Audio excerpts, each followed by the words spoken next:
ধন্যবাদ নাফিজুজ্জামান। আমি আসলে দাঁড়িয়ে আছি মৌলভীবাজার শহরের সরকারি উচ্চ বিদ্যালয় মাঠে, যেখানে আগামীকাল আসবেন প্রধানমন্ত্রী বিএনপি চেয়ারপারসন তারেক রহমান। তিনি কিন্তু আগামীকাল সিলেটে বিমান যুগে এসে কিন্তু মৌলভীবাজারে প্রথমে শ্রীমঙ্গলে আসবেন, সেখানে ফ্যামিলি কার্ড বিতরণ করে কিন্তু তিনি মৌলভীবাজার সরকারি উচ্চ বিদ্যালয় এই মাঠেই কিন্তু তিনি আসবেন।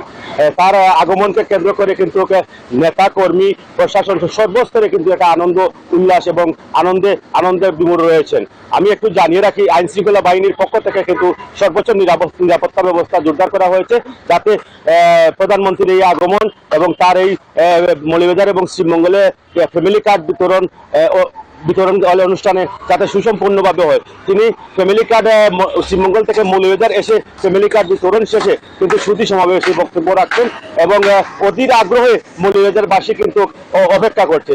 আমি এখানে নেতাকর্মীদের সাথে কথা বলেছিলাম এবং স্থানীয়দের সাথে কথা বলেছি। তারা আমাকে জানিয়েছেন যে আসলে প্রধানমন্ত্রী 4 মাস আগে তার নির্বাচনী জনসভায় কিন্তু কথা দিয়েছিলেন যে আমি মৌলভীবাজারে আসবো। এই 4 মাসের মধ্যেই কিন্তু তিনি মৌলভীবাজারে এই আজকে পৃথক দুটি স্থানে কিন্তু সমাবেশে তিনি এবং ফ্যামিলি কার্ড বিতরণে কিন্তু অংশগ্রহণ আসছেন। আমি আর একটু জানিয়ে রাখি, আসলে আপনাদেরকে দেখানোর চেষ্টা করব, ইতিমধ্যে কিন্তু শ্রীমঙ্গল এবং মৌলভীবাজারে পৃথক স্থানে কিন্তু মঞ্চ এবং সব কাজ কিন্তু তারা করছেন। নেতাকর্মীরা তাদের এই অনুষ্ঠানকে সফল করতে কিন্তু সর্বোচ্চ চেষ্টা করে যাচ্ছেন। আমি একটু বলে রাখি, আসলে প্রধানমন্ত্রীর এই আগমনে কিন্তু অত্যন্ত আনন্দিত মৌলভীবাজারবাসী মনে করেন যে পর্যটন জেলা মৌলভীবাজার এবং চায়ের রাজ্য হিসাবে খ্যাত চায়ের দেশ এই পর্যটন জেলা মৌলভীবাজারে মেডিকেল কলেজ সহ বিভিন্ন দায় দাবি প্রধানমন্ত্রীর কাছে করা হবে এবং দায় দাবিগুলা কিন্তু প্রধানমন্ত্রী গ্রহণ করবেন, এই প্রত্যাশা আশা রাখেন মৌলভীবাজারের মানুষ।